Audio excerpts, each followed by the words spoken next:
tzaddik goes there, HaKadosh Baruch Hu Mekayim. You can help. But you can only help so many times. You can only help in so many circumstances, but you can help. That's the power of a tzaddik. So the power of a tzaddik is not only to help, it's to know who he can help and when he can help. There was a Jew that I knew in Detroit, very fine, very, very fine Jew. He served as a soldier in the Polish army in the 1920s. And he really did go one end of a rifle in the other. He was an unlikely soldier, let's put it that way. So he said, I'll tell you, he said how I went to the Polish army? He said, I went to the chaim for a bracha not to go to the yeshiva. When they drafted the 1920s, there were no exemptions. Everybody had to go to the Polish army. Poland had one of the largest standing armies in Europe.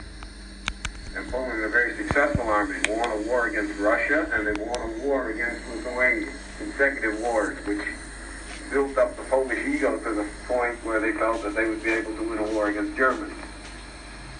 And that's why they behaved with all the arrogance that they did in the 1930s towards Germany. In any event, the yeshiva guys would go to the chaim to get a bracha.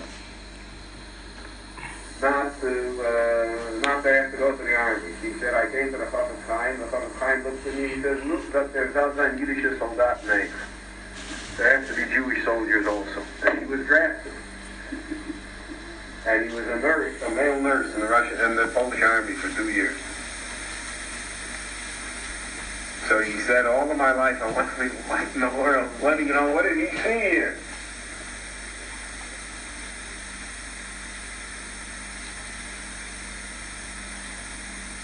And then he said, that's how I was saved when the Germans came. He said, because when the Germans came, when the war broke out, the Poles called up all the reserves, so they called him up as well. So he had to go rejoin his old unit, and he was a male nurse, and his unit was captured by the Russians on the Russian front, and they sent the 50,000 Poles to Siberia. And then in 1941, when Russia was attacked, and they became allies with England, so England forced Russia to release all the Polish soldiers. That's how Menachem Begin came to Palestine. He was also in the Polish army, and he was in Siberia with all the other Polish prisoners. And England took the Polish prisoners from Siberia to England to allow them to become part of the Polish Legion, which fought under General Andres. England thought they were going to rebuild Poland after the war. Russia would let them. But in any event, they took all the Polish soldiers, so he got out. When he came to the Western world, he got lost in the Polish army somehow. He disassociated himself, and he ended up eventually. So he said that's how he lived, because everybody else in his village was destroyed when the Nazis came. But he said when the chaim told him that, he said he had a heart attack. All the time told him they have to be Jewish soldiers too.